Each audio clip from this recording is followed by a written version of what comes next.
Fine Venkatesh Nayak sir, ಈಗೆಲ್ಲ ಮಧ್ಯಪ್ರಾಚ್ಯ ಪೂರ್ತಿ ಈಗ ಶಾಂತಿ ಶಾಂತಿ ಶಾಂತಿ ಅಂತ ಹೇಳಿ ಬೆಳಗ್ಗೆ ಸಾಯಂಕಾಲದವರೆಗೂ ಶಾಂತಿನೇನ ಅಲ್ಲಿ ಇಡೀ ಮಧ್ಯಪ್ರದೇಶ ತುಂಬ ಕಾಮಾಗಿ ಕೂಲಾಗಿ ಆಫ್ಟರ್ ದಿಸ್ ವಾರ್ ಅವರೆಲ್ಲರೂ ಕಾಮಾಗಿ ಕೂಲಾಗಿರುತ್ತೆ ಅಂತ ಜನ ಭಾವಿಸಬಹುದಾಗುತ್ತಾ? ಇಲ್ಲಿ ಟ್ರಂಪ್ನ ಆತಂಕಗಳು, ಈಗ ಇರಾನ್ ಮೇಲೆ ಅಷ್ಟೊಂದು ಸಹಾನುಭೂತಿ ಟ್ರಂಪ್ಗೆ ಯಾಕೆ? ಟ್ರಂಪ್ ಇರಾನ್ ಮೇಲೆ ಬಾಂಬ್ ಹಾಕಿದ್ದು ಅಲ್ಲದೆ ಈಗ ಇರಾನ್ನ ಶೌರ್ಯ ಸಾಹಸ, ಅವರೆಷ್ಟು ಧೈರ್ಯದಿಂದ ಹಿಮ್ಮೆಟ್ಟಿಸಿದ್ರು, ಎಷ್ಟು ಧೈರ್ಯದಿಂದ ಅವರು ಹೋರಾಡಿದ್ರು ಅಂತೇಳಿ ಇರಾನ್ನ ಬ್ರೇವರಿ ಬಗ್ಗೆ ಟ್ರಂಪ್ ಇವತ್ತು ಭಾಷಣ ಮಾಡ್ತಾ ಇರೋದು. ಚೀನಾ ವ್ಯಾಪಾರ ಮಾಡ್ಕೊಳ್ಳಿ, ನಾನು ತಡೆಯಲ್ಲ ಅಂತ, ನಾನು ತಡೆಯಲ್ಲ, ವ್ಯಾಪಾರ ಮಾಡ್ಕೊಳ್ಳಿ. ತಡೆಯೋ ತಾಕತ್ತು ಏನಾದರೂ ಟ್ರಂಪ್ಗೆ ಇವತ್ತಿಗೂ ಉಳ್ಕೊಂಡಿದ್ಯಾ? ಅಮೆರಿಕಾಗೆ ಅದು ಆ ತಾಕತ್ತಿದೆಯಾ? ರಷ್ಯಾ ಆದ್ಮೇಲೆ ನಾನು ಅದು ಹಾಕ್ಬಿಡ್ತೀನಿ ಇದು ಹಾಕ್ಬಿಡ್ತೀನಿ ಅಂತ ಹೇಳಿದ್ರು, ರಷ್ಯಾ ನಮ್ಮ ದೇಶಕ್ಕೆ ಡಿಸ್ಕೌಂಟಲ್ಲಿ ಕೊಟ್ಬಿಟ್ರು ಆಯಿಲ್ನ. ಇವತ್ತು ಯಾವ್ದಾದ್ರು ದೇಶಕ್ಕೆ ನಿಜವಾಗ್ಲೂ ಆ ತಾಕತ್ತು ಉಳ್ಕೊಂಡಿದ್ಯಾ? ಅಮೆರಿಕಾಗೆ ಆ ತಾಕತ್ತಿತ್ತು ನಂಬ್ತೀನಿ ನಾನು, ಆದರೆ ನಾಟ್ ಅಟ್ ಟ್ರಂಪ್ಸ್ ರಿಜೀಮ್ ಅಂತ. ಈಗ ನೋಡು, ಅವರು ರಿಜಿಮ್ ಚೇಂಜ್ ಮಾಡ್ಬೇಕಂತಕ್ಕೊಂದು ಏನೋ ಒಂದು ಗುರಿ ಇಟ್ಕೊಂಡಿದ್ರು. ವೆನ್ಸ್ ದೇ ಕಮ್ ಟು ನೋ, ಈಗೇನಪ್ಪ ಅಂದ್ರೆ ಆಯತುಲ್ಲಾ ಖಾಮೆನಿ ಇನ್ನೂ ಸ್ಟ್ರಾಂಗ್ ಆಗಿಬಿಟ್ಟ. ಈಗ ರೆಜಿಮ್ ಚೇಂಜ್ ಪ್ರಶ್ನೆನೇ ಬರೋದಿಲ್ಲ. ಈ ಯುದ್ಧ ಆದ ನಂತರ ಎಲ್ಲ ಸೆಲೆಬ್ರೇಷನ್ ನಡೀತಾ ಇದೆ, ಎಲ್ಲರೂ ಸಾಕಷ್ಟು ಸಾವಿರಾರು ಜನ ಇದರಲ್ಲಿ ಬಂದಿದ್ದಾರೆ. ಸೊ ಅದು ಏನಂತಂದ್ರೆ ಈಗ it is a old story. ನಾವು ರೆಜಿಮ್ ಚೇಂಜ್ ಆಗೋದು ಯಾಸ್ ಸಚ್ ಇಸ್ 86 ಇಯರ್ಸ್. ಇನ್ನೊಂದು 2-3 ವರ್ಷದಾಗ ನ್ಯಾಚುರಲ್ ಡೆತ್ ಆಗೋದನ್ನು ಈ ಆಲ್ರೆಡಿ ನಾಮಿನೇಟೆಡ್ ನೆಕ್ಸ್ಟ್ ಯಾರು ಪವರ್ದಲ್ಲಿ ಬರ್ಬೇಕಂತಕ್ಕೊಂದು. ಬಟ್ ನಮ್ಮದು ಒಂದು ಪ್ರಶ್ನೆ ಏನಂತಂದ್ರೆ, ಇವ್ರದ್ದು ಮಿಸ್ಕ್ಯಾಲ್ಕುಲೇಷನ್ ಮಾಡಿದ್ರು, ಇರಾನ್ನ ತುಂಬಾ ಅಂಡರ್ ಎಸ್ಟಿಮೇಟ್ ಮಾಡಿದ್ರು. ದೇ ಥಾಟ್ ಇರಾಕ್, ಲಿಬಿಯಾ, ಸಿರಿಯಾದಲ್ಲಿ ಹೋದಾಗ ನಾವು ಜಸ್ಟ್ ಎನಿ ರೆಜಿಮ್ ಚೇಂಜ್ ಏನಂತಂದ್ರೆ you have to go on ground. ಗ್ರೌಂಡ್ದಲ್ಲಿ ಎಲ್ಲಿವರೆಗೆ ಲ್ಯಾಂಡ್ ಆಪರೇಷನ್ಸ್ ಇದಾಗೋದಿಲ್ಲ ಅಲ್ಲಿವರೆಗೆ ರೆಜಿಮ್ ಚೇಂಜ್ ಬರೀ ಹವಾಯಿದಲ್ಲಿ ಮಿಸೈಲ್ ಏರ್ಕ್ರಾಫ್ಟ್ ಮಾಡ್ಲಿಕ್ಕೆ ಸಾಧ್ಯ ಇಲ್ಲ. ಸೊ ಇಲ್ಲಿ ಬಟ್ ಈಗಲೂ ಹೇಳೋದು, ನೀವು ಒಂದು ದೇಶದ ಒಳಗಡೆ ಸೈನಿಕರು ನುಗ್ಗಿ ಮಾಡೋ ಯುದ್ಧದಿಂದ ಮಾತ್ರ ನೀವು ಅಧಿಕಾರ ಪಲ್ಲಟ ಮಾಡಬಹುದೇ ಹೊರತು ಇಲ್ಲಿಂದ 2 ಮಿಸೈಲ್ ಹಾರಿಸ್ತೀನಿ, ಅವನು 2 ಮಿಸೈಲ್ ಹಾರಿಸ್ತಾನೆ, ಅನ್ಲೆಸ್ ಆರ್ಮಿ ಎಂಟರ್ ನುಗ್ಲೇಬೇಕು. ಸೈನಿಕರು ನಡ್ಕೊಂಡೋಗಿ ನುಗ್ಬೇಕಲ್ಲಿ, ಗವರ್ಮೆಂಟ್ ಚೇಂಜ್. ಆಮೇಲೆ ಇದ್ರದ್ದು ಟೆರೇನ್ ಹೆಂಗಿದೆ ಅಂದ್ರೆ ಇರಾನದು very naturally protected sir, naturally protected. ಕೆಲವು ಕಡೆ 70 ಡಿಗ್ರಿ ಸೆಲ್ಸಿಯಸ್ ಇರುತ್ತೆ, ಬರೀ ಪರ್ವತಗಳಿವೆ, ಕೆಲವು ಕಡೆ ಸಮುದ್ರ. ಸೊ ಈ ತರ ಆಗಿ ಇವ್ರಿಗೆ ಇವ್ ಚಾಕ್ಲೇಟ್ ಕ್ರೀಮ್ ಸೋಲ್ಜರ್ಸ್ ಏನಾರಲ್ಲ ಅಮೆರಿಕನ್ಸ್, ಇದನ್ನು ಫೇಸ್ ಮಾಡೋದಾಗೋದಿಲ್ಲ ಇವ್ರಿಗೆ.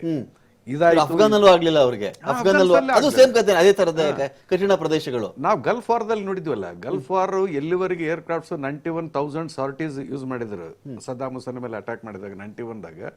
ಯಾವಾಗ ಗ್ರೌಂಡ್ ಮೂವ್ಮೆಂಟ್ ಸ್ಟಾರ್ಟ್ ಆಯ್ತು ಡೆಸರ್ಟ್ಸ್ ಅಲ್ಲಿ, ದೇವರ್ ಕ್ರೈಂಗ್, ದೇವರ್ ಸಫರಿಂಗ್, ಯಾಕಂದ್ರೆ they are use to comfort. ಇಲ್ಲಿ ಬಂದು ಏನಂತಂದ್ರೆ ನೀವು ಹೇಳಿದವ್ರಿಗೆಲ್ಲ ಪಿಜ್ಜಾ, ಬರ್ಗರ್, ಕೇಕು, ಈ ತರ ಸೋಲ್ಜರ್ಸ್ ಅಂತ ನೀವು ಹೇಳೋದು. ಅಂದ್ರೆ ಎಲ್ಲ ಕಂಫರ್ಟ್ಗೆ ಅಡ್ಜಸ್ಟ್ ಆಗೋದು ಸೋಲ್ಜರ್ಸ್. ಅವರು ಕಠಿಣ ಪರಿಸ್ಥಿತಿಗಳಿಗೆ ಆಗಲ್ಲ, ಆಗೋದಿಲ್ಲ ಹವಾಮಾನಗಳಿಗೆ. ಅದು ಸಿ ಈಗ ಇರಾನ್ನ ಇವತ್ತು ಅದಕ್ಕೆ ಸಪೋರ್ಟ್ ಮಾಡಕ್ಕೇನೆ ಅವ್ರಿಗೆ ಸೊಫಿಸ್ಟಿಕೇಟೆಡ್ ವೆಪನ್ಸ್ ಇರುತ್ತಲ್ಲ ಸರ್. ಸಿ ವೆಪನ್ ಇರ್ಬೋದು, ನಿನಗೆ ಸೊಫಿಸ್ಟಿಕೇಟೆಡ್ ವೆಪನ್ಸ್ ಬರೋದು ಏನಪ್ಪ, ನಿಮ್ ಪರ್ಸನಲ್ ಪ್ರೊಟೆಕ್ಷನ್. ಏನಪ್ಪ ಅಂದ್ರೆ ನಿಮ್ಕೇನೆ ಇನ್ಫೀರಿಯರ್ ಎನಿಮಿ ಅಂತಂದ್ರೆ this will give additional protection, bulletproof. ನಿಂತಿದ್ದ ಅಂದ್ರೆ ಇಲ್ಲಿ ನಿಜ ಡೇ ಟು ಡೇ ಲಿವಿಂಗ್ ಏನಿರ್ತದಲ್ಲ, day to day living tough terrain, ಅದನ್ನ ಫೇಸ್ ಮಾಡ್ಬೇಕಲ್ಲ. ಈಗ ವರ್ಲ್ಡ್ ವಾರ್ 2ದಲ್ಲಿ ಬರ್ಮಾದಲ್ಲಿ people died of malaria more than bullets.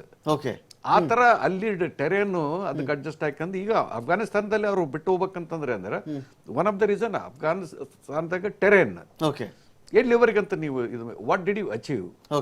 So ಇದನ್ನ ಏನಪ್ಪ ಅಂದ್ರೆ ಗ್ರೌಂಡ್, ಈಗ they are superior in America. It can destroy a country but it cannot win a country. That much I can tell.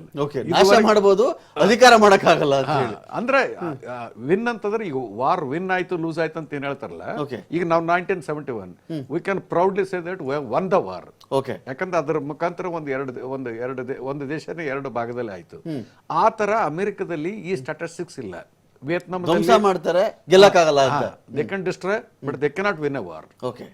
Afghanistan ತಗೋಬಹುದು, Vietnam ತಗೋಬಹುದು, ನೀನು ಬೇರೆ ಎಲ್ಲೇ ಹೋಗ್ಲಿ, ಇವರೆಲ್ಲ ಇವ್ರಿಗೆ ಹ್ಯಾಬಿಟ್ ಆಗಿಬಿಟ್ಟದ. ಸರ್ 1948 ಇಟಲಿಯಲ್ಲಿ 53 ಫಿಲಿಪೀನ್ಸ್ ಚುನಾವಣೆ ಹಸ್ತಕ್ಷೇಪ ಮಾಡೋದು, 50 ಜಪಾನ್ ನಲ್ಲಿ, 57 ಲೆಬನಾನ್ ಎಲೆಕ್ಷನ್ ನಲ್ಲಿ, 46 ಇಂದ 2000 81 ಚುನಾವಣೆ ಹಸ್ತಕ್ಷೇಪ ಮಾಡಿದೆ ಸರ್ ಅಮೆರಿಕ.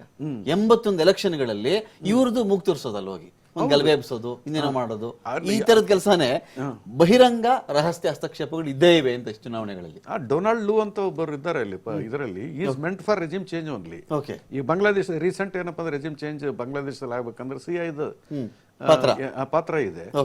ಸೊ ಇದೆಲ್ಲ ಏನಂತಂದ್ರೆ ಇಡೀ ವರ್ಲ್ಡ್ನ ಒಂಥರ ಏನಪ್ಪ ಅಂದ್ರೆ ತಮ್ಮದು ಪಪ್ಪೆಟ್ ರೂಲರ್ಸ್ ಓಕೆ ಇಟ್ಕೊಂಡು ತಾವು ಅಧಿಕಾರ ಮಾಡ್ಬೇಕಂತ ಹೇಳ್ತಾರ but I think it is over now. ಯಾಕಂದ್ರೆ ಒಂದು ಇರಾನ್ ಏನಪ್ಪ ಅಂದ್ರೆ ಒಂದು ಆಸ್ ಅ ಬೆಂಚ್ ಮಾರ್ಕ್ ಅಂತ ಒಂದು ತೋರ್ಸದ. Okay you be self reliant. ಈಗ ಏನಂತಂದ್ರೆ ಇವು ಅಮೆರಿಕ ಏನ್ ಹೇಳ್ತದಂತ ಅಮೆರಿಕಕ್ಕೆ ಪಿಟ್ಟು ಮತ್ ಬನೋ, you be strong then only. Fine fine